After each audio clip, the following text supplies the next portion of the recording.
Thanks for watching News Echoes. I'm so glad you are watching. My name is Shegun Johnson, and in the next 2 hours, we'll take you through all the issues of our world at this time. I have with me in the studio a colleague from Milan, Mark. Mark, how are you doing? Good morning, Dr. Shagun. I'm doing good. It's cold here, very, very cold in Milan.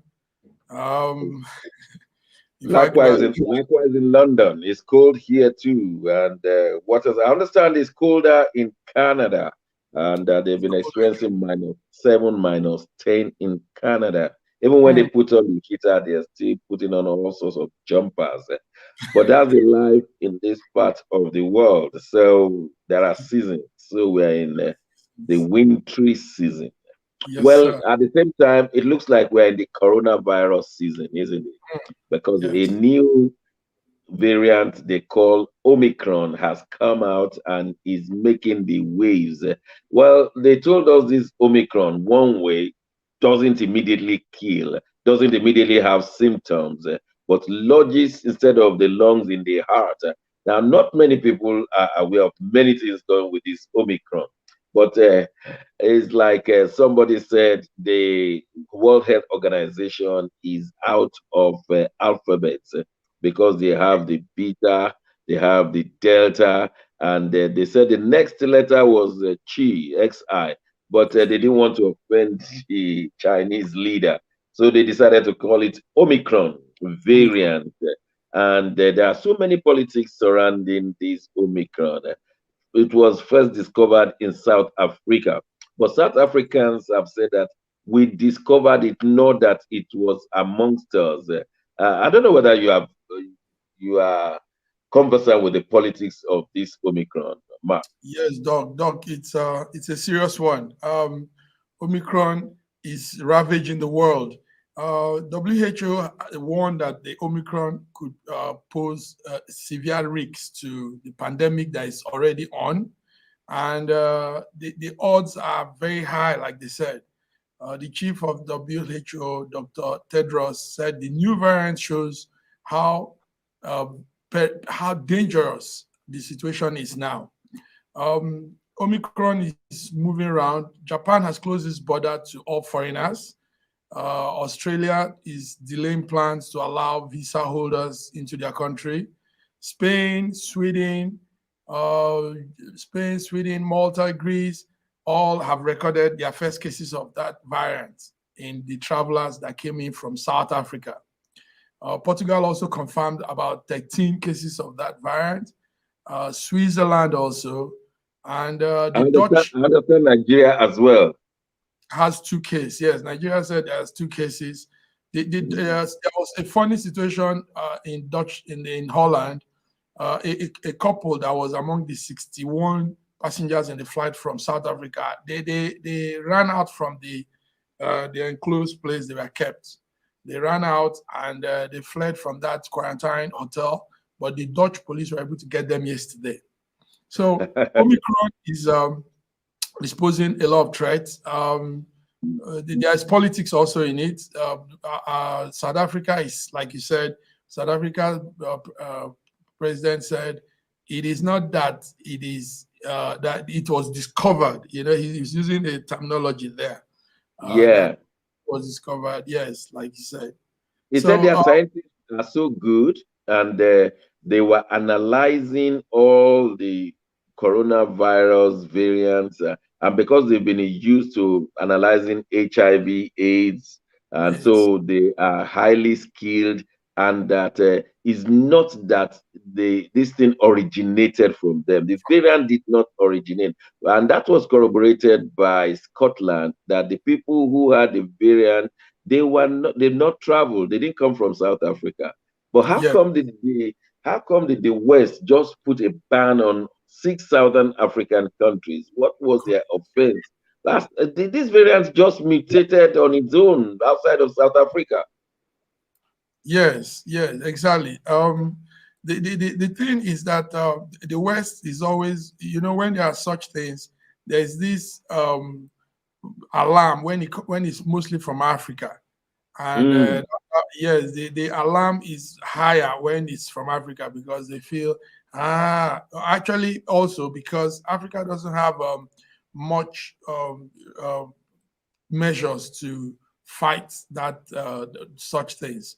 So we have a situation where the alarm took more higher rate. There's a photo. There's an image here now. The places where the Omicron is really showing up, and we have Canada, France. Canada has dictated it.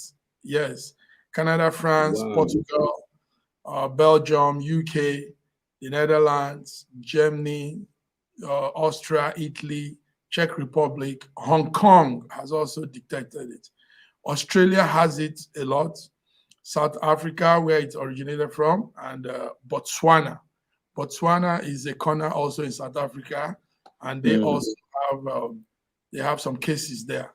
So, like what we're saying, this also shows that the West needs to help Africa in this vaccination plan.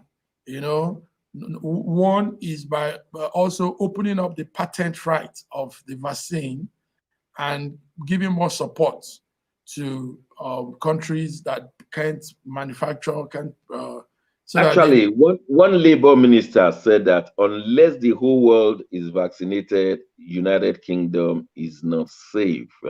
And we are still wondering why the Nigerian government is waiting for a handout on the vaccine and not spending money to buy or even develop and use, of course, to be certified by the World Health Organization.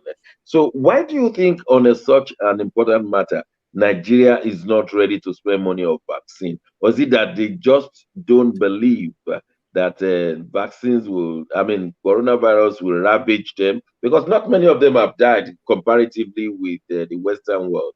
So why should Nigeria not spend good quality money to buy these vaccines? Doc, you know our country, like many African countries also, free things is what we go for. We are used to humanitarian things. We are used to support and begging. So times like this, when the government should have really done things, there were the Pharmaceutical Organization of Nigeria once came out with a prototype of samples of what they said could be the Nigerian version of the vaccine, but nobody listened to them. I remember that happened last year. Nobody listened to them. Nobody supported them. And all we want to do is go and buy or go and beg other people. China. or India. No, actually, what happened was the WHO funded India from the pharmaceutical company in India, I've forgotten the name now, to produce for countries that needs that can't produce by themselves. So it was a WHO funded project, but it happened, and at the point India needed it themselves. You know what happened with the Delta variant. So India needed all the vaccines they could get, and in fact they weren't ready to give anybody anything again. So that's what has been happening, and we find ourselves in that situation where it appears that many people are now losing faith in the government and the whole scientific world, because these now the governments are now scaring everybody, and that there may be lockdown. In fact, in some places there are lockdowns, and many people are losing faith in the government, like they are being controlled. And I've been wondering, really, we need to start using our list for your videos. I'm Ryan, filmmaker, host, and creator of Film Ryan, a YouTube channel with almost 2 million subscribers that has been teaching filmmaking for 12 years. Just an interference. Yes. Okay. So what is really going on? Is it that the government is trying to control the people? The question I ask myself is how, why? Why will the government want to make everybody sit at home, everybody work from home? What will they gain? I cannot see why the government is interested. All these conspiracy theories saying that the government is interested in controlling its people, so they want to control us to sit at home. But I could only see that the pharmaceutical industry, they're smiling to the banks. I mean, with all this money they're Yeah. collecting, not from And different persons. Doc, another thing again is this vaccine really working? That's the question we need to ask. Is it really bringing succor and solution to this whole? Their argument is yes, because the number of deaths has gone drastically. But now, where we used to see 2,000 deaths, we now see 100 deaths. Okay, because So, yes, yeah, it's going by the statistics. It's gone down. The people dying have gone down. The hospitals they're not yet all filled up, but I understand is increasingly being filled up, and so to a great extent, in view of the statistics, the vaccines appear to be working in the main. It doesn't mean it's absolute or it's perfect, but it's like it has helped the immunity to be bolder and stronger to fight any invading virus. To that extent, I will agree with the government that it appears that the vaccines are working. Of course, they have to be continuously boosted. That's why we had the first one, followed by the second one, and now followed by the third one. Somebody said we'll be getting jabs twice a year. And then the pharmaceutical industry, they are not spending money on sales representatives anymore. They simply go to the government to collect their money. Only one source. They collect their money and they're smiling. Unlike if you want to sell paracetamol, you have to sell to all the pharmacies, all the outside world. But this one is just one source, collect your money and go. Do you think monetary reason could be for all of these story about vaccine and coronavirus? Yes, Doc. Monetary reason could be a factor. It's like you said earlier. There's serious politics going on this whole issue. Some people, some companies want to say that their product is more is more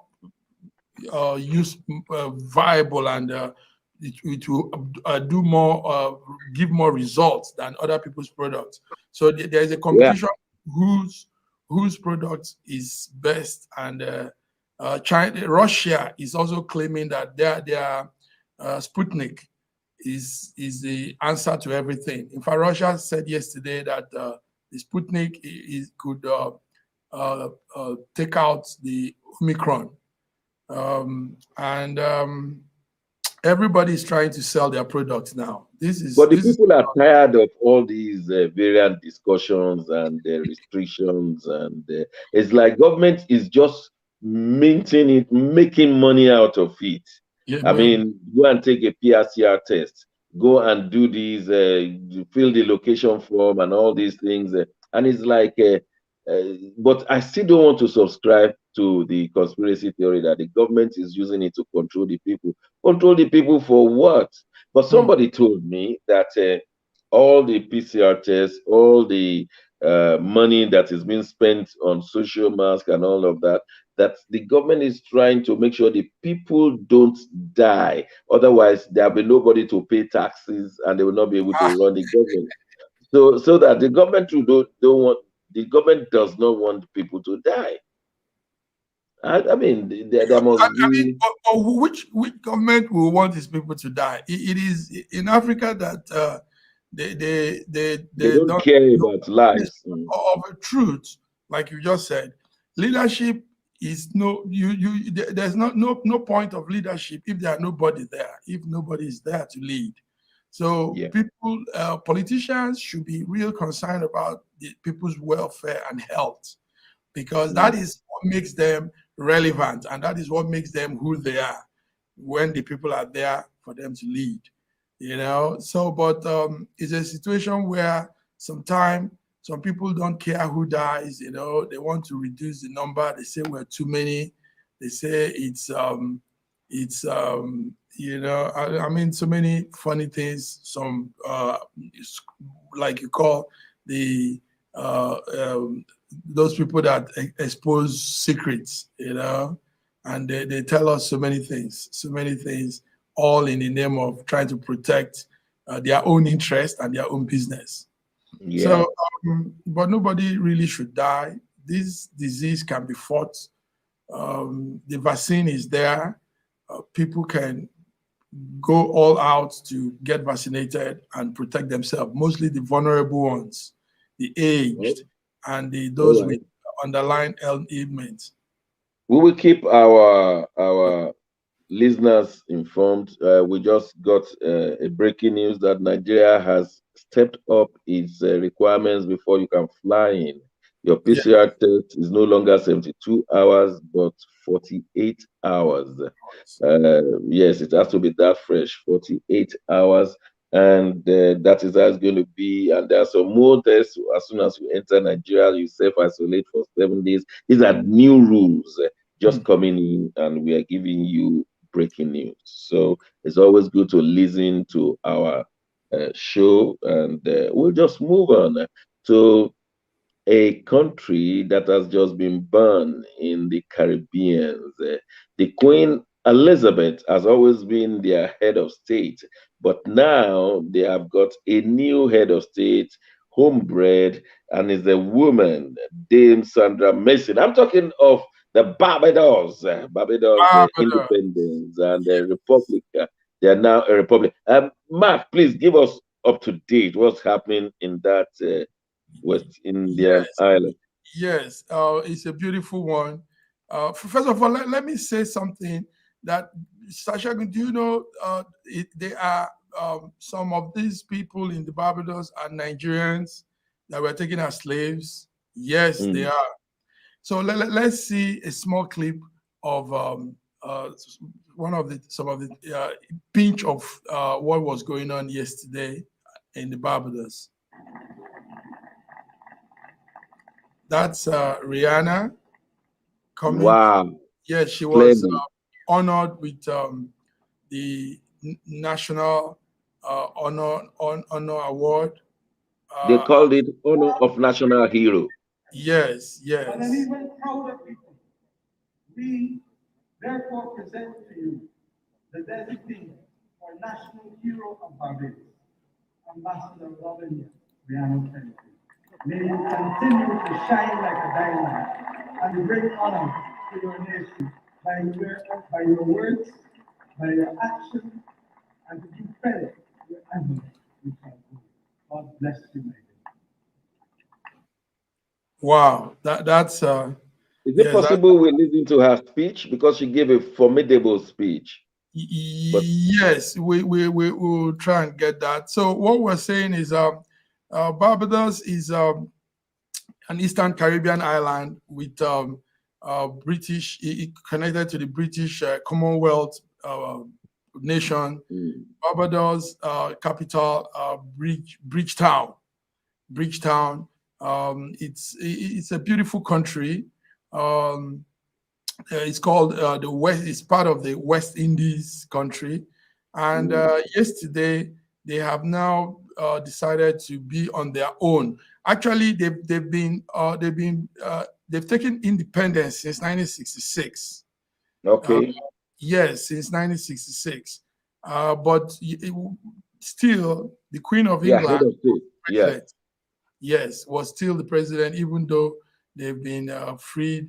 And Barbados has a population of about 300,000 people, and it's there in North America. So what we just saw is what happened yesterday. They are completely Australia is not yet a republic, you know. Yes, that's what we're hearing. The Queen is still the head of state there. Yes, but that is what has gone off. Do you understand? Now we have that lady, Dame.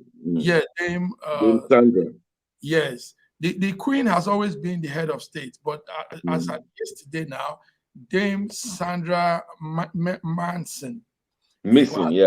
Yes, the president of Barbados. Nigeria too got her independence in 1960, but it was the Queen that was the head of state until 1963, when Nigeria became a republic, and they had his own president. And the first president, who is just a figurehead, was Mazi Nnamdi Azikiwe.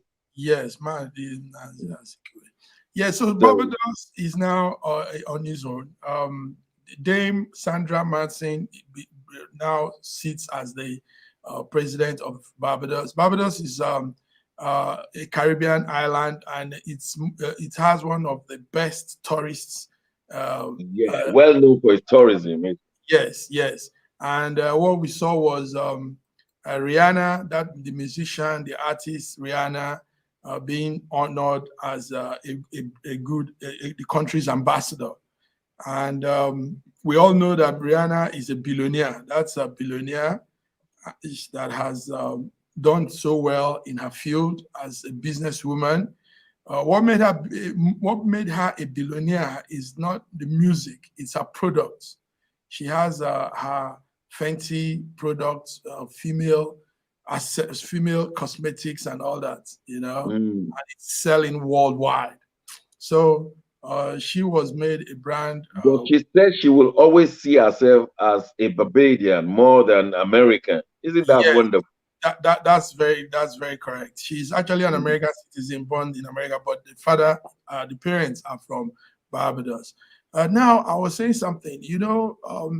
The Barbados people were slaves. And history has it that they were slaves taken from Nigeria. Oh, wow.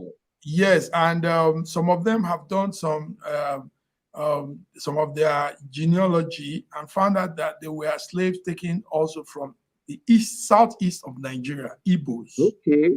Yeah, so that's why Rihanna said she's an Igbo girl.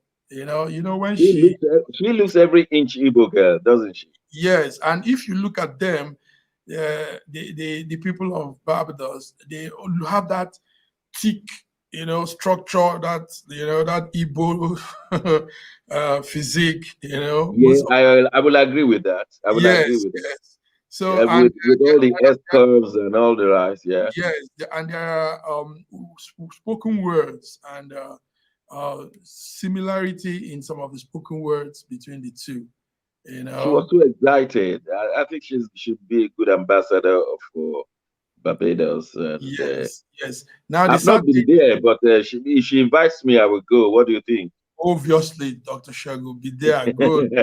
I will pay my way. But Rihanna invites me. The thing about Barbados is it was a slave land. It has a history of strong slavery. And Prince Charles mentioned it, didn't he? Yes, he said so. He said the slave history is a blot on our history. Exactly. Something like that. That he was not proud of the slave history that has blotted their own history. He mentioned it. I mean, there was no shying away from it. And I think that will be a consolation for the Barbadians there to say that some people have recognized that something bad was done and it's to be corrected. Yes, sir. Exactly. Joining us is our colleague and brother from Abuja, Nigeria. That's Dr. Osita. Hi. Dr. Osita, you're welcome to the program. We know that you are a man of many parts and that you'll be traveling to Barbados very soon on the invitation of Rihanna. No, who told you? So we know Barbados, but not on her invitation. I'm going to Barbados to come on my programs. Who if knows? I get to meet her, fine. If I get to meet her, that'd be lovely. She's an ambassador. We don't know what God can do. She may be the one to invite you, and that would be lovely. So if I get there and I seek audience, fine. But definitely, I'm going to Barbados first quarter of next year. Oh, that's good to know. You see what I'm talking about? want to work with Africa, and we're ready. Yeah, of course. You see, it's good to talk. I never knew that. So your tickets are ready. Make sure you get your job, your 3 First jobs. quarter of next Maybe year, by that time we definitely. have 5 jobs and your PCR test every day. That's what we get these days now. Also That's good very to see scary. you, Dr. Osita. Happy to be here. I know Happy you to be have here. many things to tell us, but Sorry we'll I'm late. go on a short break. When we return, we'll be continuing the program with the white paper report on the NSAS report. The white paper report of the government.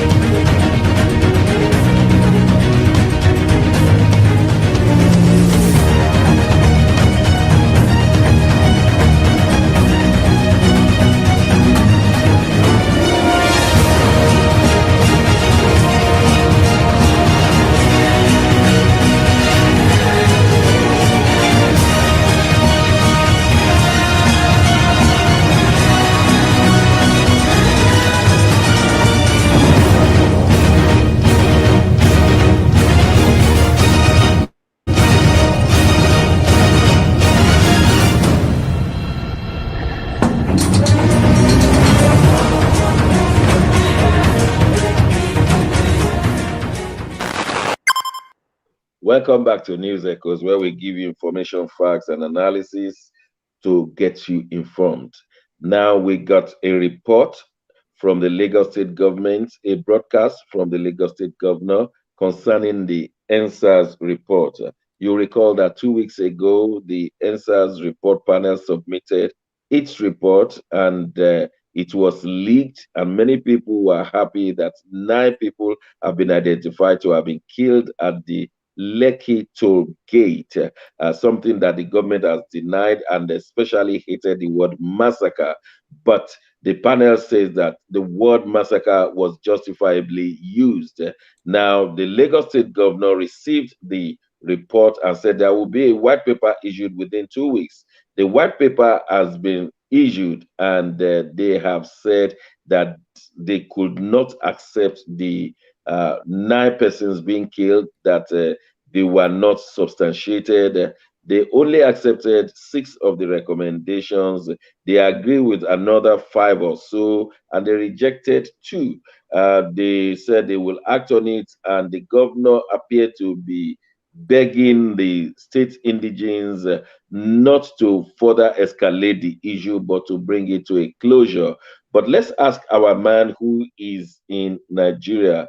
Dr. Osita is in Nigeria, and we want to know the reaction of Nigerians towards these white paper reports. Some people have called it the black paper report. But let's listen to Dr. Osita. Yes, some call it black paper. Some call it no color at all. Some people are saying that it's just the beginning of confusion to come. Yeah, but the issue is that Lagosians are very smart people. I wish I could claim to be a Lagosian. I only lived in Lagos for quite some time and then left, and then I wish to go back there. The beauty of Lagos is the diversity of Lagos. One of the people invited to join the governor, His Excellency, in the December March for peace was Shehu Kuti. Shehu Kuti came openly and said to him, "There will be no match with me for 2 reasons. Address the report the way it is given. Don't doctor it, and then heal the wound first. You cannot take on a match, keeping the main stuff where they're not supposed to be. Talk to the people as you have, but please take steps to heal them before you get anybody to march for peace with you." So that became an index for the reaction. But there are so many various reactions. There have been federal government putting their hands into a pool that they don't have. Federal government does not have the right, to tell anybody to say anything about the report that was submitted to a state government that has the right to set up a panel. So the question was, will all the people, playing against the report, would they have said what they were saying if they have that absorbed government of any crime at all? The answer is no. They will all be praising the report. But just because the report came out and said a few very direct things, and you can imagine if the report did not leak, if the report did not leak, you can imagine what would have been shown as white paper eventually. No, something else will have been presented to us. Absolutely, absolutely. So the reaction of delegations, which we monitor from all parts of the country, is that they want the right thing done and not condemning the report and not making it look as if the people who sat for a season, to consider what really happened. Yes, they don't consider them stupid. Don't consider them as wasting their time. Respect people, because the good thing was that he chose very, very important people who are supported by government and the people. And then look at what I've been to it. So the primary thing now is for everybody who is listening, because many people now begin to raise eyebrow. People are saying, oh, so it is really true what somebody said about the current governor. So it is true what everybody is saying, because they were not sure whether they wanted him as a governor.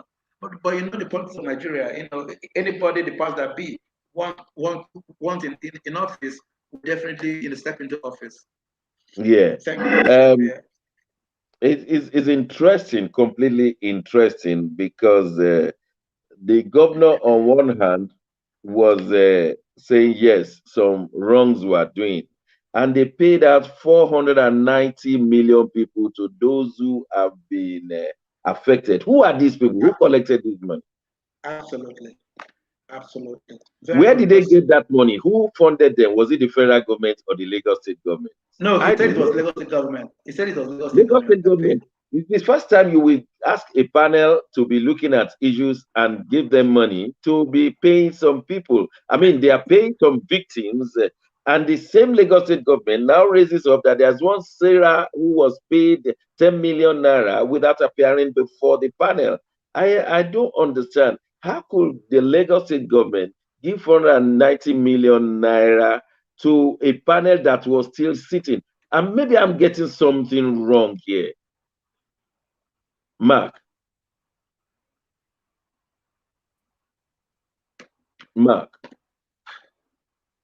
You have that clip. Yes, the clip want us to hear what the governor is saying. Okay. And, a little of what he's saying. Go ahead. Initial panel of inquiry report submitted to me exactly about 2 weeks ago, and how it has played out in the public discourse since then. I believe, and I've always been vocal about this, that we owe it to you, the people of Lagos, to constantly speak and engage with you in easy times, in difficult circumstances. We will never shy away from making our case to you, whilst we're also ensuring that we listen to you. I'll start by saying that we, as an administration, are determined that the next steps that will be taken in this process of coming to terms with the event of October 2020 must bring closure to a painful episode in the history of our state, with the release of a white paper later today. This, in my view, is a moment that beckons to us to define who and what we are as a people. To be a center of excellence, we must be a center of truth. To be a smart city, we must be a just one. To be a prosperous state, we must establish ourselves as a peaceful entity. And to achieve the greater Lagos of our dreams, we must learn to live in harmony, even amidst inevitable disagreement in times like this. With anger and animosity too quick and fast at hand, it is easy to hide behind our own prejudices, treating them as deeper truths instead of the superficial lies that they are.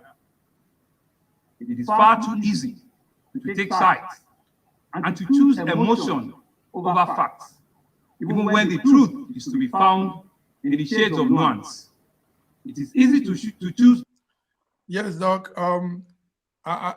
So that's the governor speaking, and interestingly, he is shooting his own self on the legs.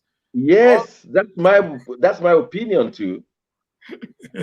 Because what he's saying, I don't know if Dr. Sita understands. What he's saying is things that also backfires back to him. You know, the whole thing has gone the wrong way, and then you see the truth came out, and there's something about truth. Truth stands wherever. Truth is truth. Anytime, anywhere, it stands. So this is happening. All these show and talking and trying to use English, polish their own English and polish and make things look like it is not what it is. It's all not working because the truth has come out. Okay. Mark, he called for a match, which Dr. Sita alluded to. Now, Yes. These are the names of those who should match with him. Folarin Falana, otherwise known as Falz. Yes. That is Femi Falana's son. Yes. Debo Adebayo, otherwise known as Macaroni. He's trying to tell us that he's been social media active. Dele Farotimi, Temitope Majekodumi, Shegun Awosanya, otherwise known as Segalins. J. Adetong, otherwise known as Just Detong, Sheun Kuti, Hakeem Odumosu, that's the Commissioner for Police, and CSP Yinka Igbeyomi. What's this trying to prove, Dr. Sita? What's the principle behind this match? It's show business. Is it not playing on the intelligence of the people? Sheun told him that. Sheun said, "I'm not matching with you. Get the things right first. Just do something right first, then we can match." Very simple. Yes. And the same thing is in the minds of the others, except for the Commissioner of Police, maybe. It's only the Commissioner of Police and the CSP that will match with him. I don't think any of these guys will match with him. No, because those are the ones who are being targeted by the anti-protesters. Okay. Remember now, Boy, Falz, they were all being targeted. They wanted to hide at some point because they knew they would have been taken down. I imagine that he has set these people up. None of these people, in my own figment of imagination, will want to match with this man. So he will say, "I've extended." Except probably they go behind the scene and pay some very large sum. Not these boys. Not these boys. Because these are the ones who said they will not even give them leaders so that they will not underscore them. So not these boys. These ones, they are Sorosoke group. I can stand on my head on this one. These guys would not go. No, not this one.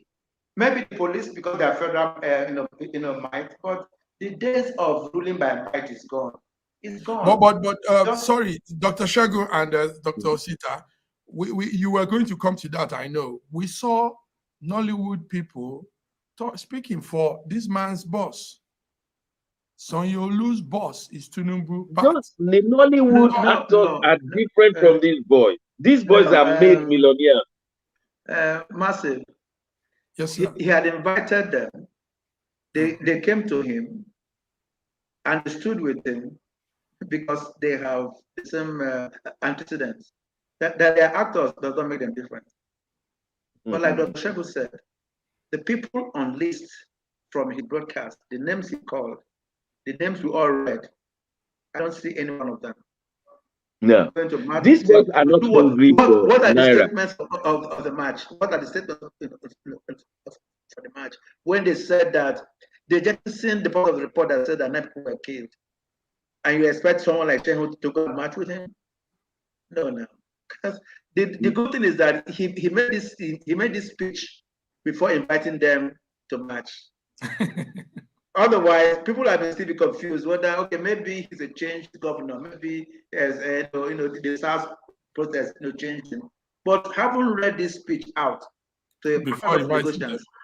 Yes, to Lagosians through a very reputable media. No, it's not going to happen. I think, you see, I can easily read into this one. He will come out day after tomorrow to say, I have reached out my hands of fellowship to them. They have rejected it. What else do you want me to do? Yeah, I mean, it's so easy. That's what he said. Not that he's expecting them. He himself knew that they would not work much with him. He knew. He was just playing on that game. And these boys are not hungry. These are rich boys. Femi Falana has his own, he's a millionaire. Macaroni, all of these boys have been working and making money from social media many years. So they're not the ones to be given Ankara and the Maltina. These ones will not receive Ankara from you. I mean, it's very straightforward. That is playing them up, and many Lagosians hated this speech of Governor Sanwo-Olu. They said it's too much of grammar. He wasn't making any sense. He was trying to cajole them. He was trying to appease them. You said nothing has gone wrong. Nobody died. Why are you cajoling them? Why are you making a peaceful match when everything is hunky-dory? I mean, it doesn't make sense. You are blowing hot, you are blowing cold, and people are just looking at you like a chicken of like we were saying. Yes, Dr. Shagun. Also, is it not strange that the same government that set up the panel is the same government that is fighting against the panel? This is strange. So because they didn't say what they wanted them to say. Yes. Massive. That's the thing with Nigeria of today. They want to hear in exact words, in exact sense, what they want you to say. If you don't say it, you're enemy. Everybody, about 80% of people who are government enemies now, they were friends. But not because they stand out against government. You're an enemy. Nobody takes criticism as a gift.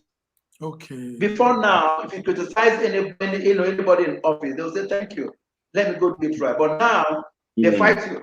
Any criticism you get, they put you to war. And it's really strange. It's really strange.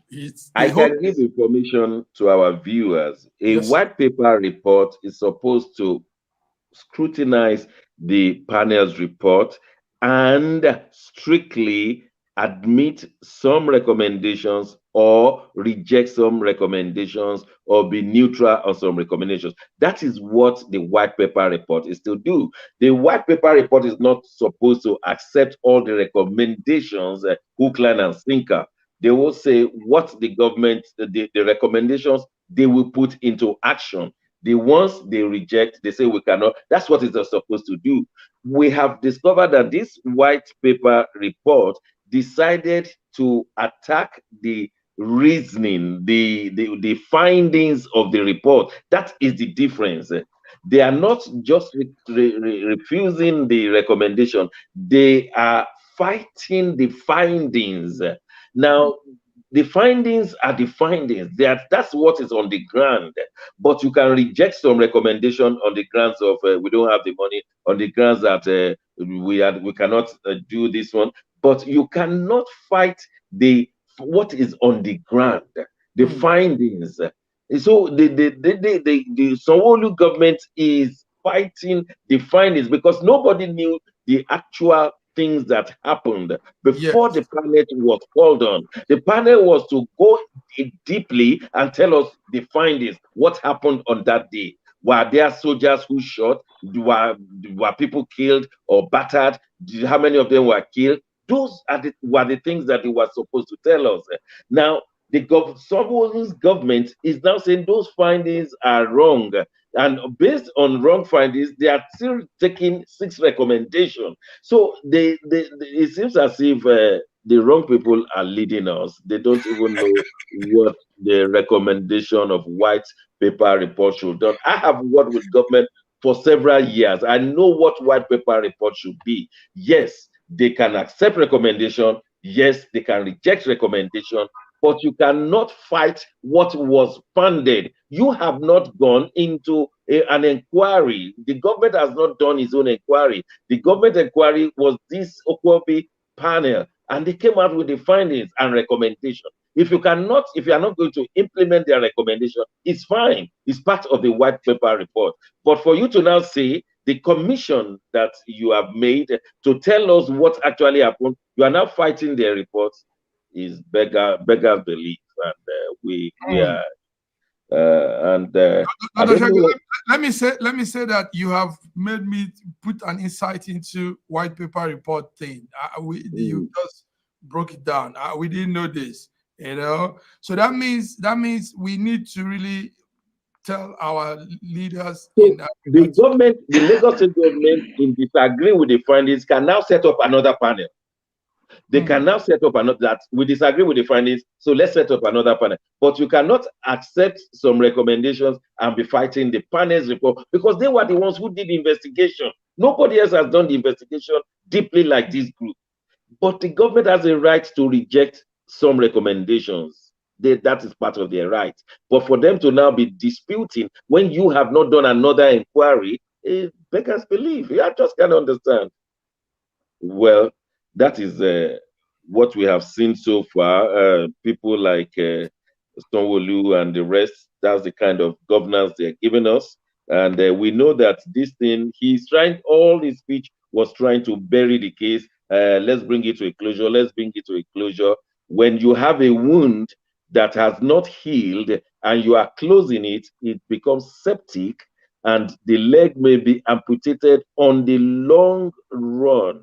So someone should warn Sanwo-Olu that you don't quickly bring it to a closure when it has not healed. In fact, this matter is being opened again. He said it himself. He said the report opened up the wounds. And he believes that one speech that he made will heal the wound and close it up. Let me just inform Mr. Governor, it doesn't work like that. These are people with emotions. They have people who lost loved ones, whose loved ones were battered, and you gave 490 million naira out even before the report was concluded. I have never seen it done in Nigeria before, where money was dished out before the white paper report. But this was what we saw. Who authorized that money? Who gave them the money? I don't understand how they run Nigeria anymore. But we are in a position to tell the truth so that some people will know the standard of how things should be done, and not just give the panel. You gave the panel the authority to release money to those who are afflicted. And then how can you come back to say that they have disbursed the money wrongly? Dr. Sita, maybe you should say something for us to know the truth. No, you are saying. No, the truth is that I don't even believe that the money had been disbursed. I don't even believe that, really. I don't.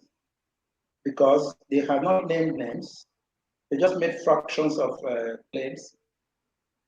Let's see the people. Let's see all of them. Everybody who was the beneficiary of the sum. Because that is you know how much we're talking about? Almost $500 million. Yes, who collected almost $500 million, 490 million naira? The only name they told us. The only name they told us was Sarah Ibrahim. They said Sarah Ibrahim collected 10 million naira. No. Maybe they gave her 10 million for her to be able to take interviews. Maybe the 10 million naira was not given to one of their cronies, one of the leads they sent to them. Somebody who can take interviews and come to the media. That's all. That's a possibility. Well, I don't put it in a past government anymore. Well, we just have to leave it that way. We believe that Nigerians will take their own analysis, but we are just warning the governments of Nigeria, federal, state, and local governments. You don't throw everything under the carpet thinking you have dealt justice. People want real justice, not just to sweep things under the carpet. We are helping the government and we are helping the Nigerian society. We are not here to criticize the government, but we are here to expose the eyes of the people to the reality on the ground and to help the government to know that you cannot push all the people the wrong way and think, oh, yes, you are winning. One day you will discover that this is a hollow victory. Well, we hope Governor Sowolu will have a rethink and then not just call people for march and they reject it and will come out in future to say, after all, they rejected my right hand of fellowship. No, it doesn't work like that. There are better things to be done there are great things to be done in better ways. We know that as the governor of Lagos State, you want things right. You don't want trouble. But when trouble comes your way, then how you handle the problems will be what makes you a good governor or not. Lagosians are watching, like someone of us said, I think it was Dr. Sita, who said that Lagosians are very intelligent people. It's a melting pot. All over, people from all over the world are in Lagos, and they're not just foolish. You cannot fool them. You can say whatever you like, but you cannot fool them. And we will just believe that Governor Sanwo-Olu will do the right thing.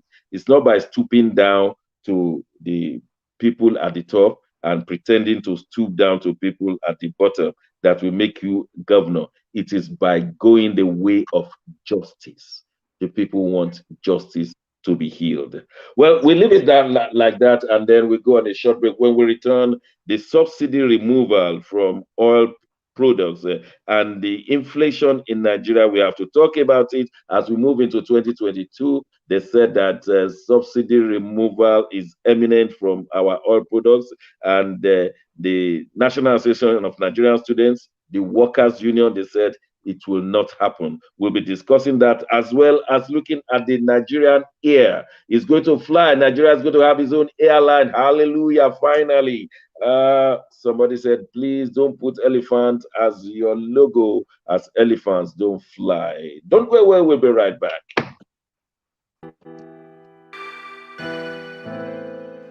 Schengen Story magazine is an African international bi-monthly magazine based in Milan, Italy, and founded in 2016. The publication focuses on personalities, fashion, style, entrepreneurship, and culture for Africans.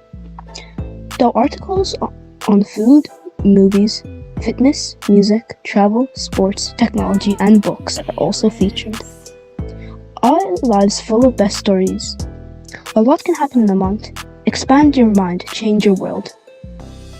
Get Schengen Story magazine's full editions. Celebrating Africans make an impact. Read better, the inside story. Your fashion magazine for a better lifestyle, inspiring stories for you. Your monthly dose of entertainment, a better mind keeping you updated. Hashtag Schengen Story magazine. Get Schengen Story magazine full editions. Welcome back to News Echo, where we give you information, facts, and analysis. But at the end of the day, you are going to decide what you want for your country. At this moment, we are discussing the Nigerian society, government, and the reactions of the people.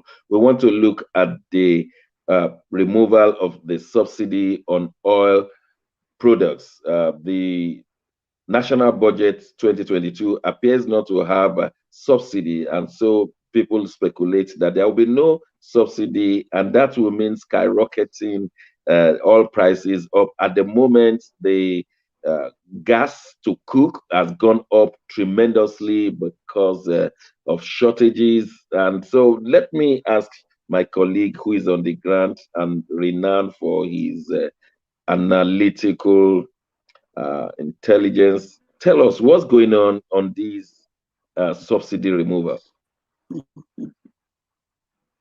Okay, intelligence and analytical. I'm just being real, Dr. Shegun. We need to be real. This has been on, it has been on for quite some time. Nigeria has been faced with remove or not to remove subsidy. But the point is, what is governance? What is governance if it is not to listen to people, find out why people are saying what they're saying, and work with these people to make sure that everybody comes to a win-win situation? So government is planning subsidy removal. And like you said, the next budget is silent on subsidy. But government also has been come out very boldly, and then something that sounded like help to say that the plan is to remove the fuel subsidy and inject a palliative of 5,000 naira a month transport grant to 40 million poor Nigerians. You see, this is where my problem starts. 40 million poor Nigerians from 210 million people. How do you know them? So you know about 40 million poor people who have not planned for them before. Where are you going to get them from? How are you going to extract them from 210 million people? And then if you become mathematical about it, if you become analytical, just like the said, proposed palliative translates to 2.4 trillion naira every year. Wow. If you look at 2.4 naira, and then you go back to what average subsidy is for the year, it's just 7.5 billion. Dr. Shegun, this is more than almost 300% higher. Yeah. If 2.4 trillion annual compared with 7.725 million average annual, we are already talking about 40 million people gulping 2.4 trillion, which is more than almost 300%. So let me tell you what it is, because these things leak too. The thing that leak is the fact that the instruments of government, the ministers in the ministries, the people who head these offices, they say very boldly that they are feeding, they are giving free money, they are doing palliative for northerners because southerners are rich and they don't have need for money. So let's go back again. Let's go back again. So 40 million poor Nigerians are poor people that have been identified in northern Nigeria. And then, because the South does not need money, the minister is not saying that this 5,000 naira per month for transport will be paid to northerners alone, because that is the only reason why you can explain of 210 million people, only 40 million people who are poor have been identified to get these largesse out of government. So 2.4 trillion annually will go to 40 million people. And these 40 million people, we all know where they've gotten from. And then by that time, for what you know, fuel will have gone from 162 naira as it's currently now to maybe 340 naira per liter. So those people have money as a transport grant. The people in the South, don't have, and they're deeply in their poverty. My submission is, let federal government go back to the drawing board. Let them rethink this, because this might just be one very strong statement that they're making that will get people out and get people on the road again, say no to what government is doing. That's my submission. Thank you. And as you were talking, you were motivating me, because you wanted to know how this 40 million naira will be disbursed to poor people. You have rightly questioned who are the poor people. Now, this is supposed to be transportation money. So if the poorest of us do not need transportation in the village, why are we giving him this 5,000 naira? Because it is meant to be used on the road. If the money had been used to create better bridges, better roads, all of us will use it, whether you are rich, you are poor. But now they want to give someone who doesn't leave his village, because he's one of the poorest people. If as all is going to live, it's going straight to his farm. But you will give him money for good road, money for transportation. Whereas the people you call rich, they are the ones who will run from Agege to Victoria Land trying to get a bank job or a company work, and he is not going to spend his money on transportation. That money will not get to him. That is one.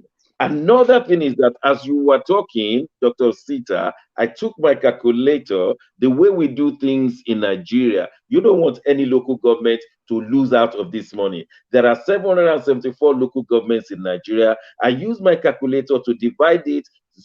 40 million divided by 774, it will give us 51,679 naira. So if every local government must participate in the federal government money, then the local government is entitled to 51,679 naira. How do you disburse that within a local government? I mean, it will be you are creating serious problem because you cannot neglect my local government and be giving one local government elsewhere all the money. That is number one. And I said to myself, maybe it's going to be by state. Maybe because there are 37 states, including Abuja, in Nigeria. Maybe they will disburse this money by states. So when you calculate it, 40 million divided by 37 will give you 1,081,081. That is what it will boil down to on the long run. So a state like Lagos State, where many of the people will need money for transportation because of the congestion and how they move, will be given 1.081 million. And the same thing will be given to Sokoto, as the same thing to Ebonyi, and the same thing to Bayelsa. So how 1 million naira will alleviate the suffering of the citizens of each state is still a mystery to me. Whereas if this 40 million was used to develop roads of bridges where food will come in from the hinterland to the city, will be a better way to spend this money. And because at the end of the day, they said 2 trillion naira, 2.4 trillion naira per annum. 2.4 trillion naira will do a load of work in Nigeria concerning infrastructures of roads and transportation, more than sharing it with people who will spend their 5,000 naira on food. And it's 5,000 naira. Please, Dr. Sita, you are in Nigeria. How many places can you go with 5,000 naira on the transport? How many places will it get you to in a month?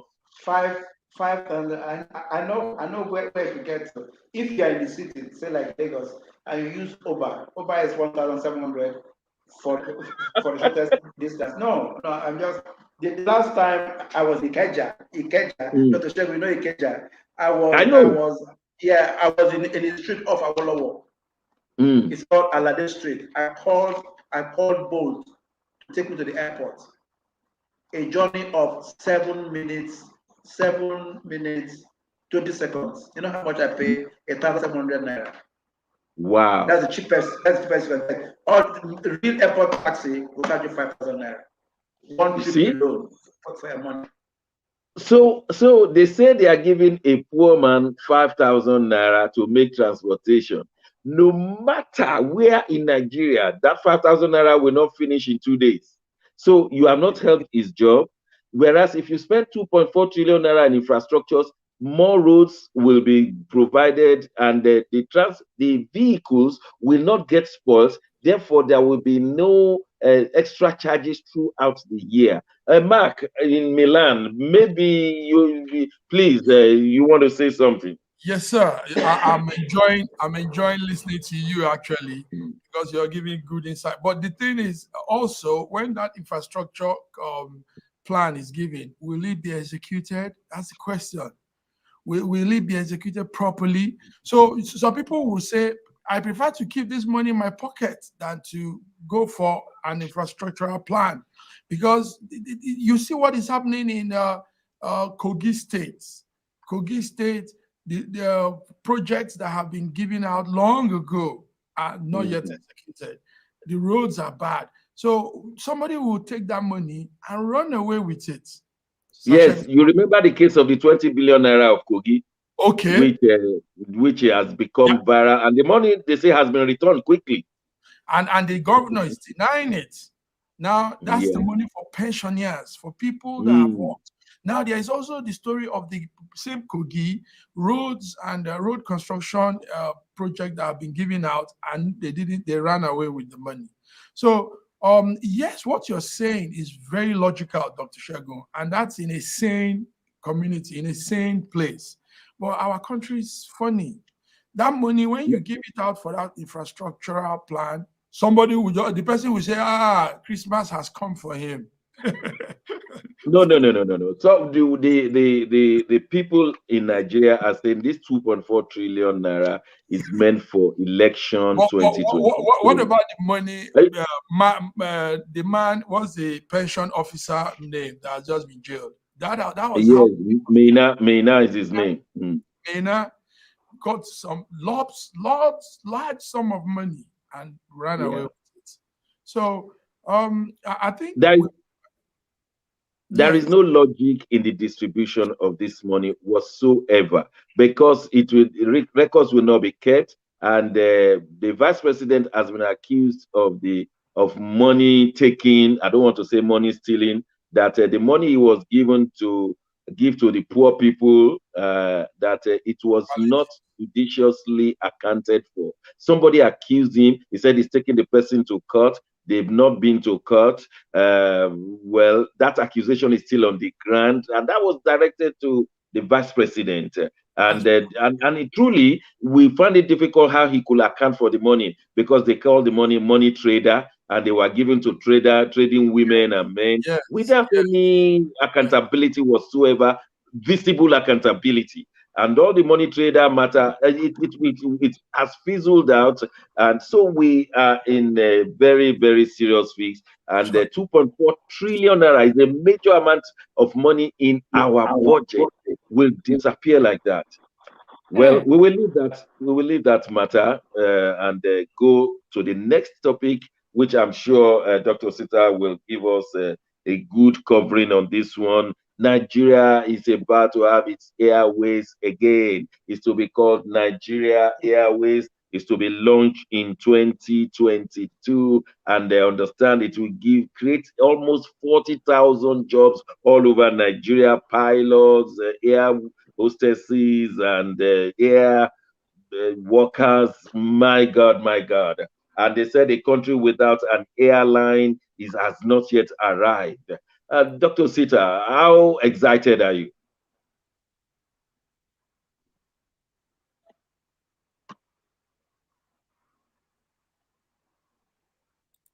Yes, Dr. Sita. I think he's not. Yeah. Okay. Sorry, I wasn't hearing you at the time. Oh, okay. I was saying how excited are you that we're going to have Nigeria Airlines, Nigerians, right? Yeah, I think the name is Nigeria Air. We used to be Nigeria Airways before. Yeah. But if you're asking me for excitement, well, it's we want your excitement. Did we lose him? We lost him. Yes, it's okay. Okay, Mark. Yes. Is he back? Yes. Dr. Sita was trying to say that Nigerians are not very excited. I also saw that on the papers in Nigeria. People are with mixed feeling, because we shouldn't be talking this at this point in our country, you know, where we are just starting afresh to bring up an airline. We all know what happened with the Nigerian Airways and how it went to the drain. So, well, it's a good one. At least we have an airline again, and they are saying don't put the elephant's logo. Have you ever seen any elephant that is flying except in Nigeria? I don't know where that money will fly away. I don't know where they get this idea from. The elephant logo is just so it's funny. It's funny. And that's why the elephant came down and never flew again. and squashed the plane. Now, seriously speaking, some people see this Nigeria Air as a dead on arrival. That's nothing will fly come next year, because for you to fly an airline now, you need a lot of money, which Nigeria does not have right now. And then all the fleet that President Buhari met, he promised to deplete them, but he never did anything.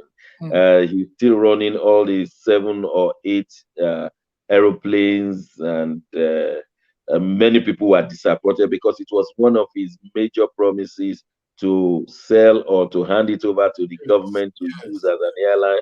but he never met up with that promise. Instead, we have seen him use the Nigeria Air Force or Nigerian aeroplanes, using it, presidential airlines, we call it, taking it all over the world all by himself. Even at a point, his children and family were using, and then his daughter used it to one place, I mean, presidential jet.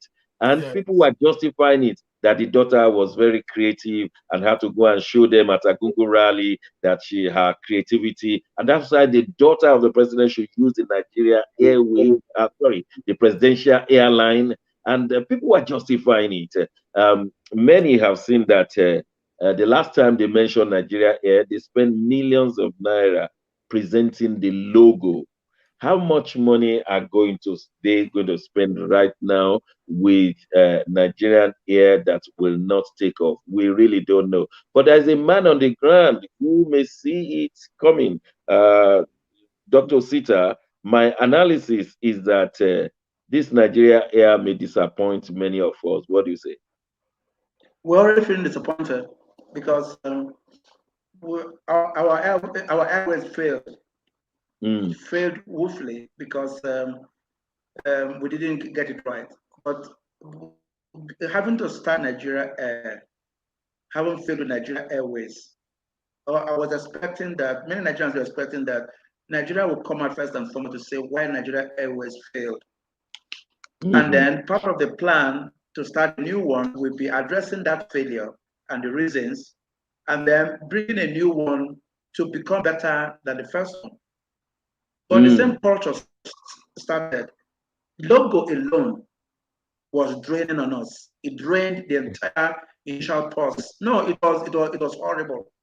This was because everybody had to play a part in it. Even some of them were submitting later than deadline, and they were being accommodated. Wow. Nobody does a thing like that because they know that, because they know that, oh, no, don't worry, just leave for me, I know how to take it in. Everybody knows the back door in Nigeria. Everybody knows where the back door is. For every program, there's always a back door, and then people who know it, they know it. But look at this. Nigeria Airways staff who live in New York with us, they were the flashiest young boys ever. They wore the best of dresses. They drove the best of cars. Why? Because while we were paying them for services, they were not remitting money to government, and government was borrowing money, to fly this aircraft into.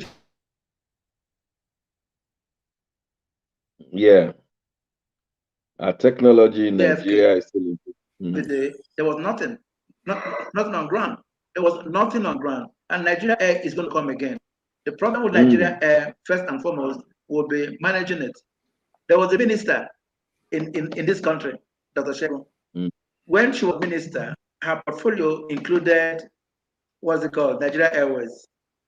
She would take an aircraft that was supposed to take, this is not a private jet, an aircraft that was supposed to take hundreds of passengers. 200, 300 people. Yes, hundreds of people to maybe New York or whatever. She would take it to London with 5 people and park it there because she was going to a party. I can't believe it. It happened in my country. She was going for marriage. She was going for I cannot believe it. For a wedding ceremony. One of our classmates was having a birthday.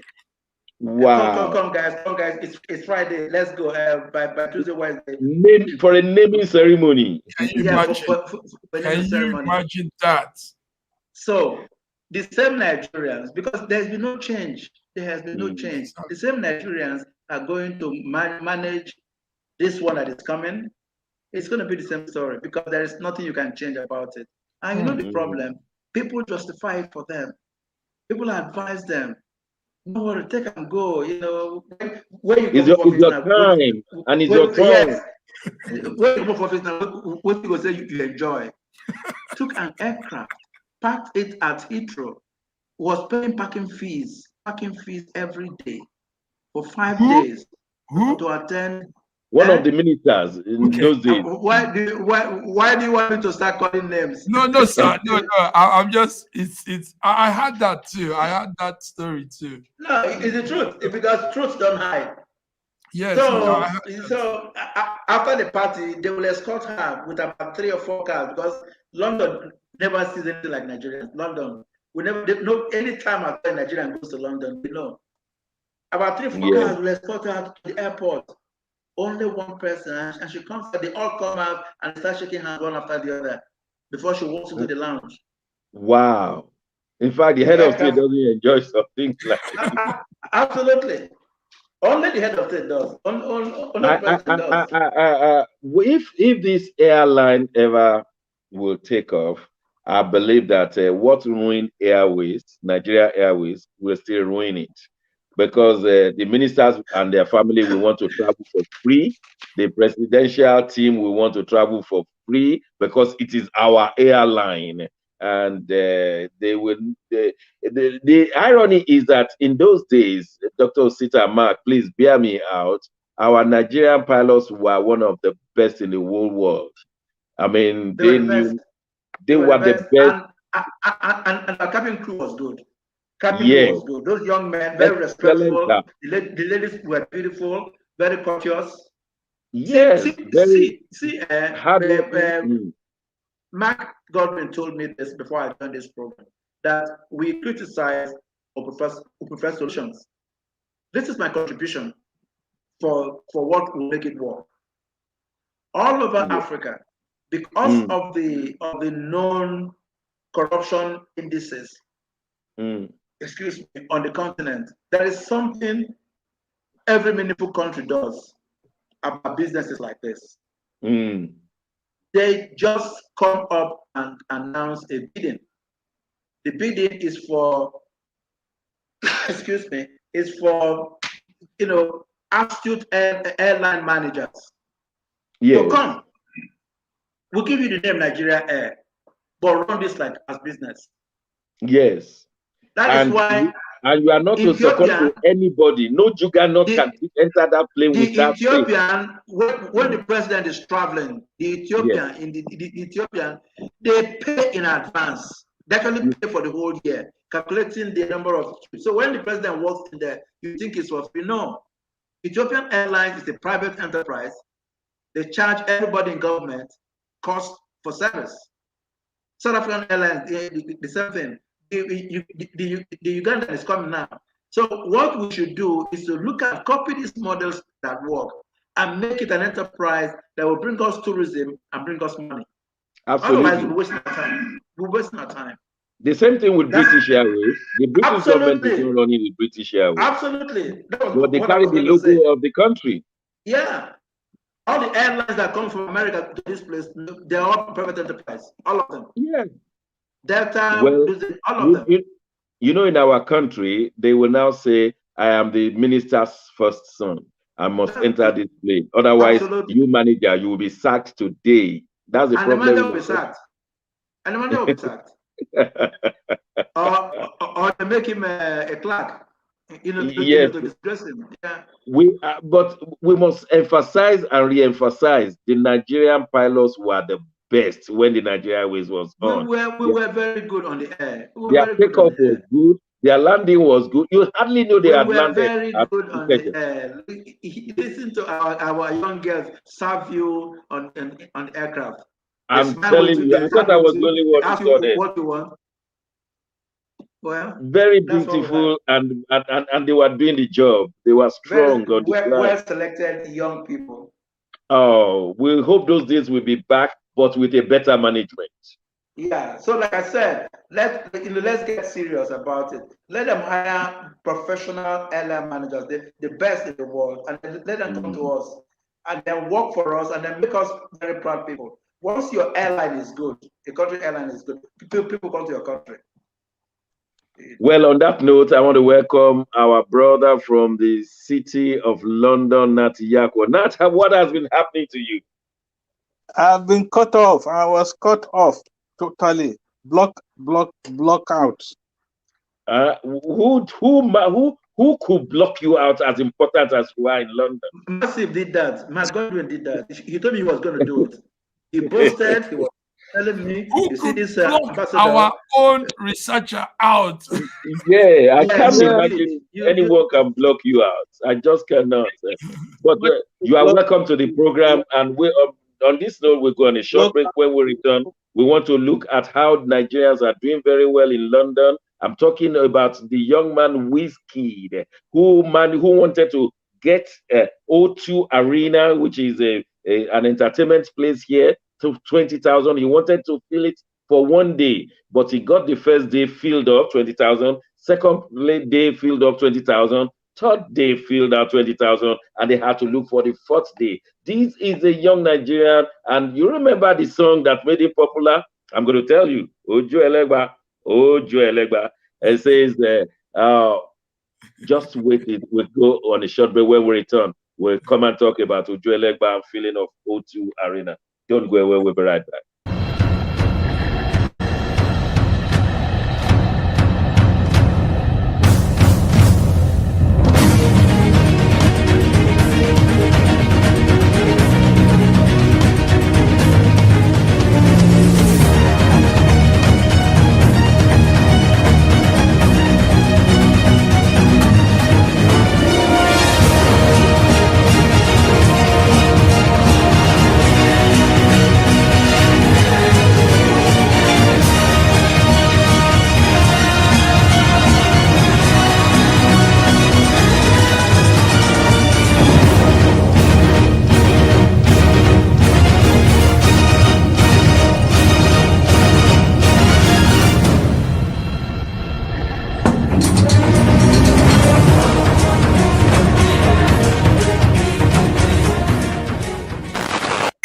Welcome back to News Echoes. We give you information, facts, and analysis. At the end of the day, you have an informed opinion, and then you take the right decision.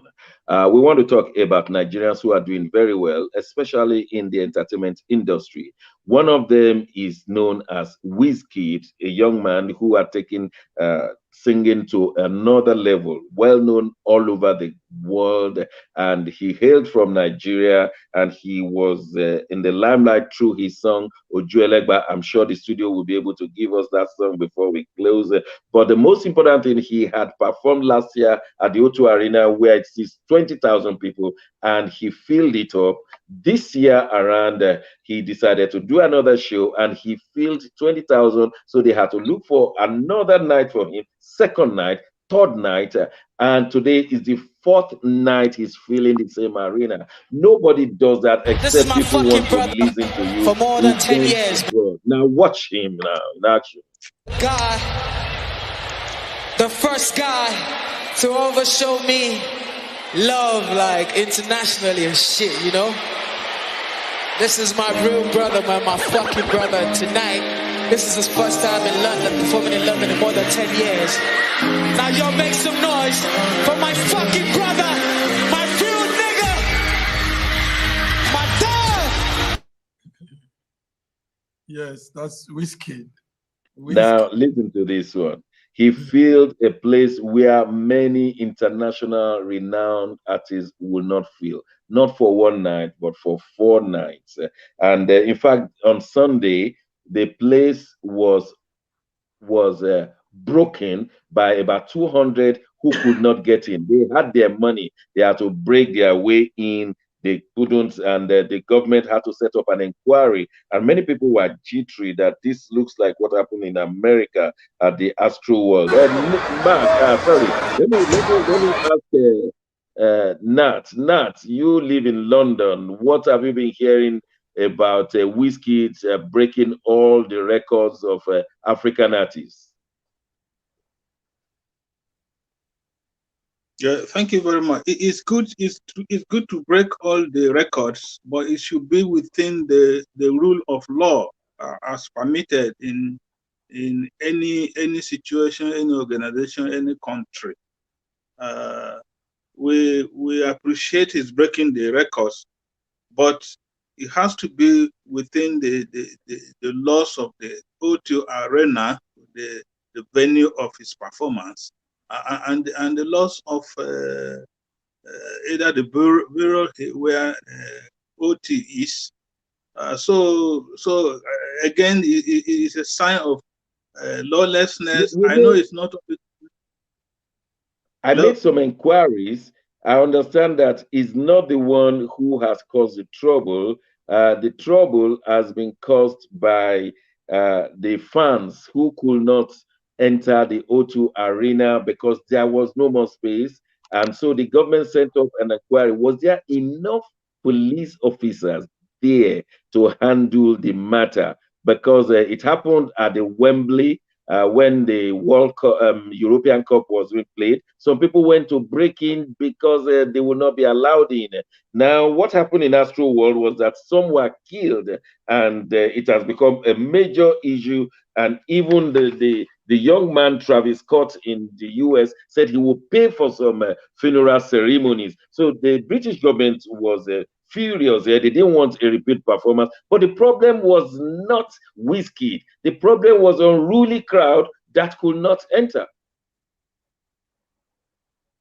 Yeah, this is what I'm saying, that when I saw the clip on our forum, SSM, I said, this is lawlessness. And again, I said, it's not only Nigerians who get crushed, because I saw some other people of color in that rowdy situation. So it's very unfortunate. It's very sad that it has something to do with Wizkid, but we must make sure that rule of law prevails. Whatsoever inquiry or investigation the British inquiry on it is going to be on O2, not on Wizkid, on any Nigerian. It's going to be the O2. But Mark, what's your take on this Wizkid taking over the world? Thank you very much, Mark in Milan. Yes, sir. Thank you very much. First of all, let's say something positive. It's a great thing to see this African genre of rap music. Rap music actually originated from America with the black Americans. What happened was the Nigerian musicians took it up and modified it into the Nigerian way. It's mostly delivered in Pidgin English, in our local languages, and they've done it so well, modified it very well. Now, Wizkid is an international artist in that line. He has been able to take the African rap music to a different level. That's what you just saw there in O2. You see that majority of the people that were there for the 3 days on the road were white people, English young fans. And that means that that music, that African Nigerian music, is now permeating into every corner of the Europeans. So, we are not happy to see people break doors to enter. But like you said, Dr. Shago, it was because tickets were sold out. Tickets were sold out. So, and people still wanted to buy, but there is a limit to the number of capacity in O2. So when tickets are sold out, and take note that we're in the COVID era, so that limit was also stretched down lower more because we're in COVID era. They don't want that close contact. But tickets were sold out all 3 days. So Wizkid broke record. He broke something, a barrier that has never been done. Burna Boy has done similar thing. Davido has done it too, but his was more of very phenomenal. Strong. Yes. I've been to O2 myself. I've been to O2 a few times to watch some artists, and his own is. I was in the place last year when Wizkid came. I was there. I watched him. And so Dr. Shago, what I want us to emphasize is this music called Afro hip hop, Nigerian. Do you have an example you can give us there, especially his the Nigerian government doesn't know what this is doing to us. This is a big revenue income for Nigeria if the government can put an eye into it. I mean, this Okay, boy. while you are searching for the music, let me ask Dr. Sita, how proud are you that Nigeria has sold something out? I mean, we remember in the days of reggae when Bob Marley came out, and then reggae took all over the whole world. Now this time is called Afro Hip Hop. How do you feel? I started as a music journalist. I have done music journalism for 21 years. What we see now, if it is sustained, might be one of the reasons why Nigeria will come back to the limelight without labor. And I'm telling you this because it's clear.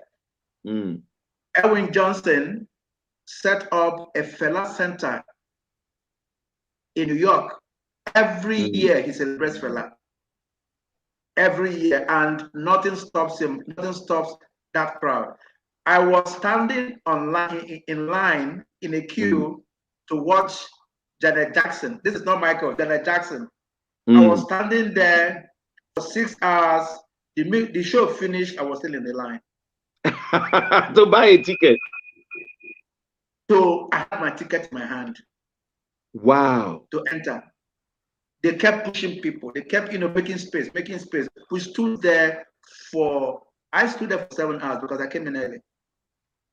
Some people stood there for 10 hours. And then by the time it finished and she was leaving, as soon as the chopper landed, she left, everybody went home. But that ticket is still in my house. That ticket was not used. It's a souvenir. I left it in my house. Why I'm saying this is that show business is a different ballgame. There's nothing you can do about it. In Japan, a school child of 15 got her hand cut off because she was stretching to touch Michael Jackson. Wow. There were cases. The child's mother said, "No, that amputation is fame for my child." Wow.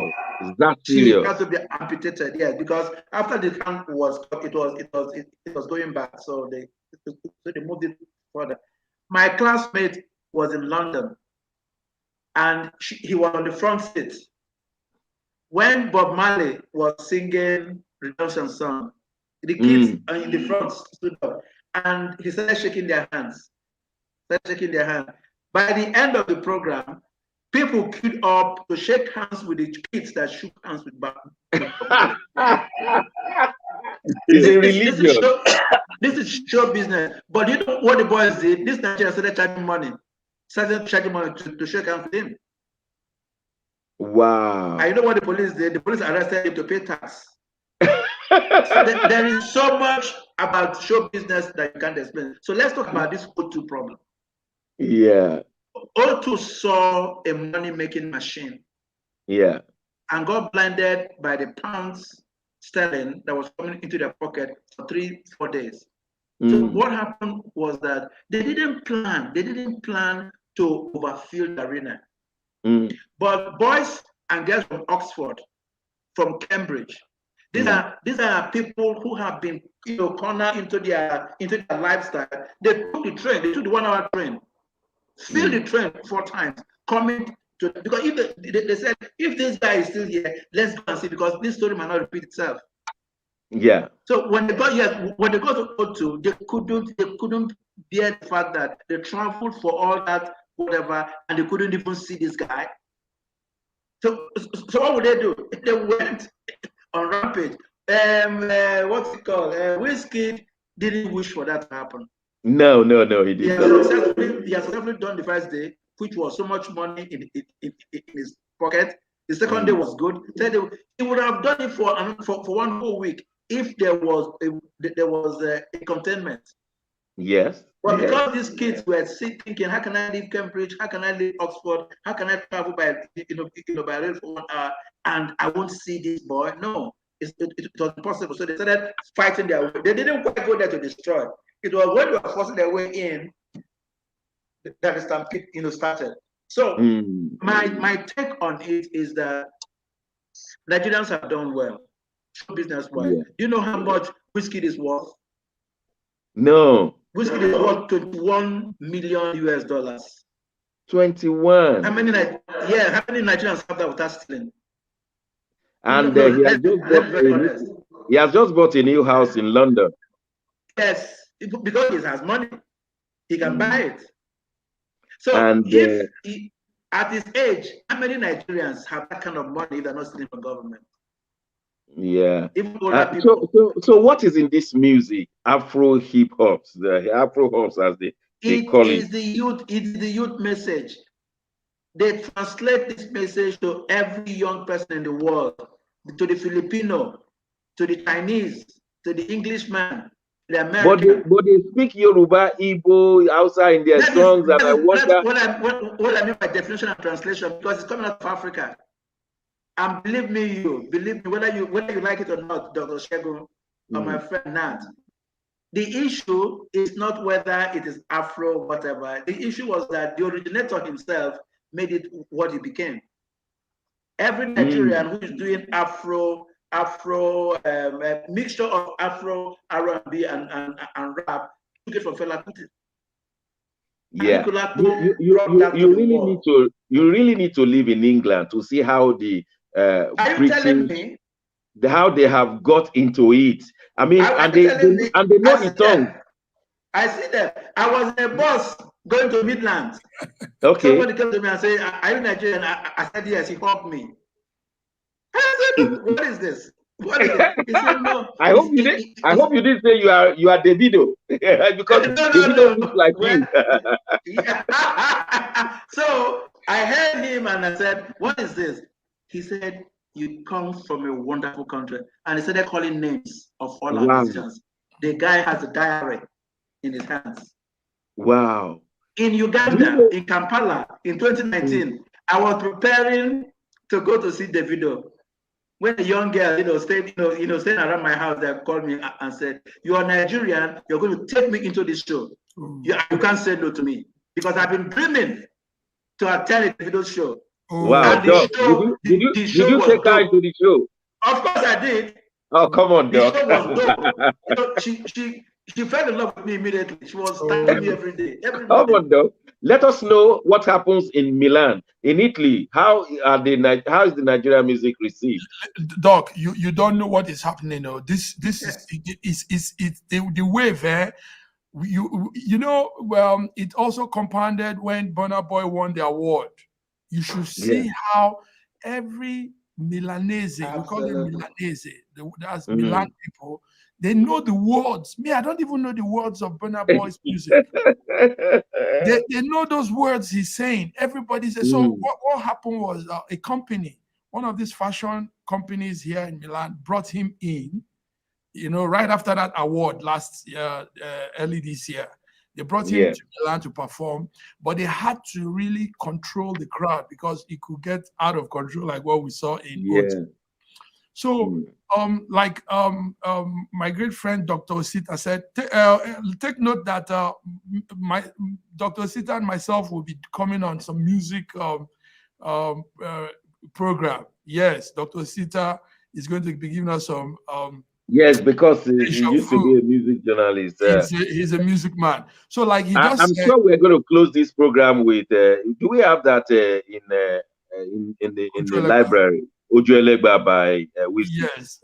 So Nat, finally, we can export something from Nigeria which is not religion, because they say what we have exported from Nigeria is a Pentecostal religion.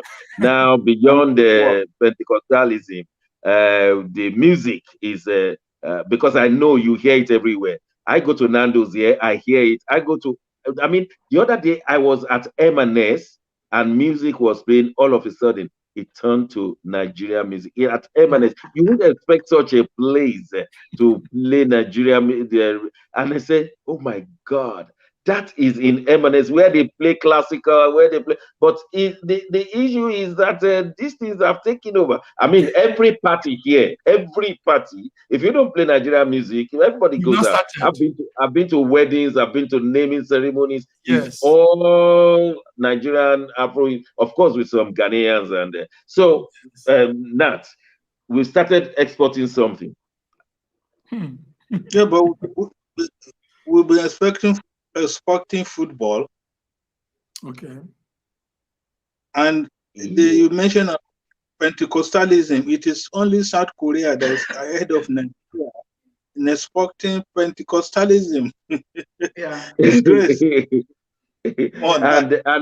But that's the point you made there, that we export footballers. We have so many Nigerian footballers all over this place. We need to talk about them truly. They're all over England here, and I'm sure all over Europe. So we export footballers as well. There are more than 250 professional footballers Nigeria has exported. But our concern is how does it benefit the economy of Nigeria? That is the question. Everything is coming out, nothing is going in. Well, because the government does not have any plan for something to come in, like the music, for example. That will be part of the $30 billion Nigerians give back to their country, isn't it? All these footballers and medical doctors. The diaspora remittance is even the figure is now higher than our oil exports. Yes, that's correct. Yes, that means that Nigerians outside of the country, they are reporting back. It's only that it's not harnessed. Nobody's coordinating. Yes, that's the word. Everybody is tending to his family. Exactly. It's not harnessed. Dr. Sita. 300. Okay, after you, Nat. Nat, I thought you were saying something. Oh, okay. Yeah, I was saying that. How excited are Nigerians that we are pulling the waves all over the world? How excited are they? I mean, it's not all doom and gloom. That's the reason why they're living. That's the reason why they leave, despite the fact that their brothers are dying on the Mediterranean. Every Nigerian wants to leave. That's the reason why they're living. The fact that you guys out there are showing good examples, are showing that it's possible, are showing that there's benefit to it.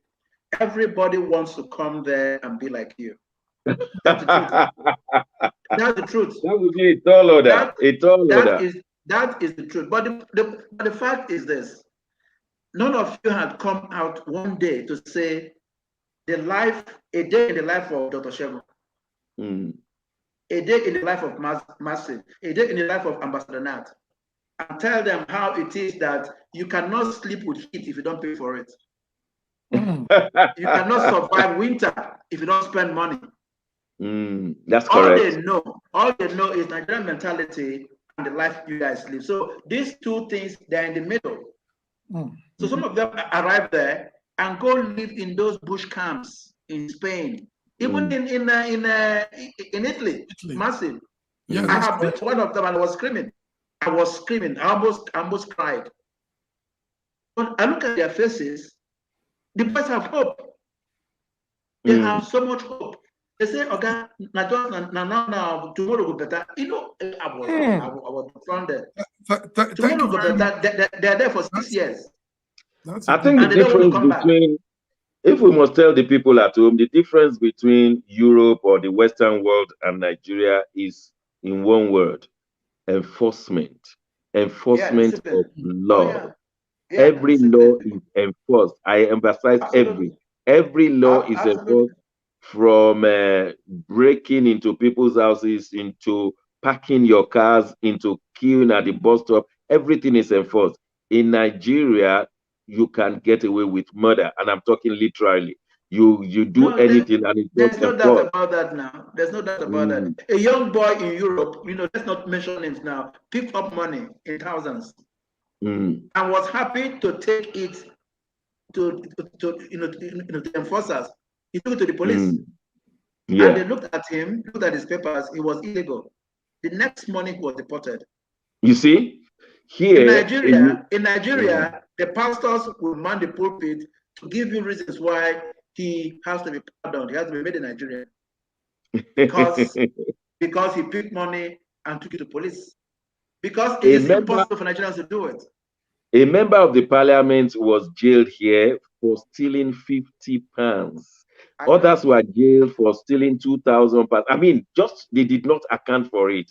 £2,000 members of parliament. Nat, what's your take on this one? How do we tell people at home that you cannot rig election here? It is not hard of. Nobody rigs election. Nobody gives out a bribe that we know. In my 30 years of living here, I've not given one bribe out because nobody will ask and nobody will take from you. Nat. Well, but it's interesting that here in London, the borough of Hackney and the borough of Baki and Dagenham, Asians and some Nigerians have attempted to manipulate the ballot papers.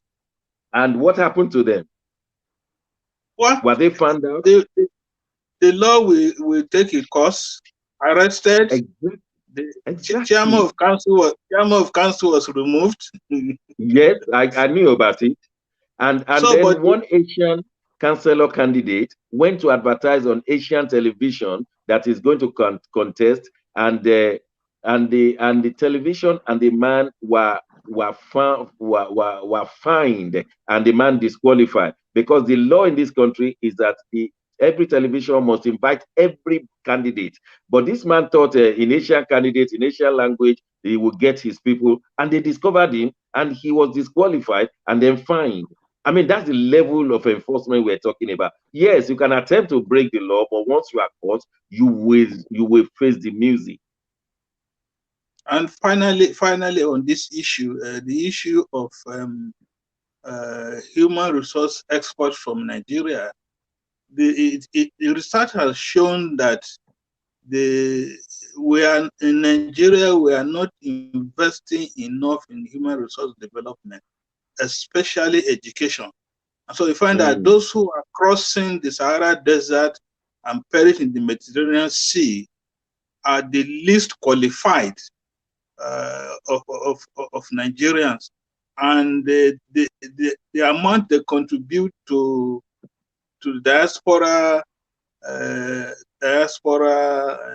remittances is less than those who are educated and do good jobs, and the remittances increases by the quality of the human beings you are sending here. Absolutely.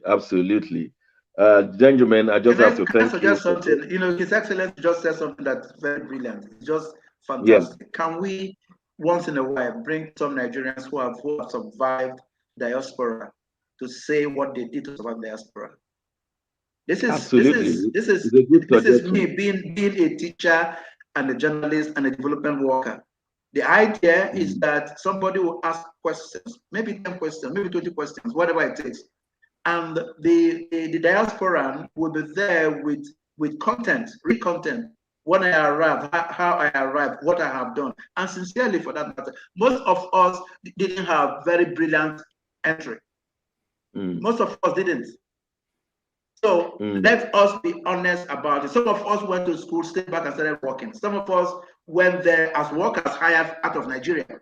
So the issue now is come out and tell them, because these boys like their lives. They like to be able to stay alive and live well. Once they know how it is done, it is easy for this to treat them the way they treat them, these contractors who take them out there as slaves, because the kids don't even know where they're going to. They don't know where they're going to. They don't know what they're going to see. So somebody comes from the backyard and says, give me 5 million, or give me 2 million, or give me 1 million. I will take you to Argentina. I will take you to Italy. I will take you to Milan. Meanwhile, they take this money, pile them up in a container, and down, just like that. And these kids begin to die one after the other. We need to be able to find a program, I'm sure that our publisher is listening to it now, and they will do something about it. And we will invite prominent Nigerians in the diaspora who will give us how life has been and how life is. Fantastic. Yeah, we will do that. I'm sure the publisher advertise it to all the groups in Nigeria so that they get an idea of where their children are going. Because some people in Benin City, they go to church, they go to Pentecostal churches to sow a seed for their kids to be able to find a way to go to Europe. Yeah. Sow a seed. They make promise to God. If my Pekin fit go what's it called? Italy, my Pekin fit go abroad. this is what I go do. I go watch people like that. I go, they don't even know where the kids are going to. They don't even know where the kids are going to. Result of so many challenges.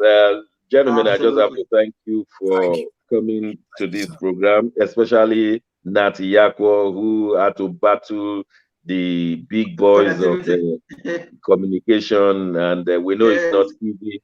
I also have to thank our colleague from Abuja, Dr. Osita, with intelligence and analytical issues presented. Mark in Milan, giving us the European, and of course, with the crew at the studio in Milan.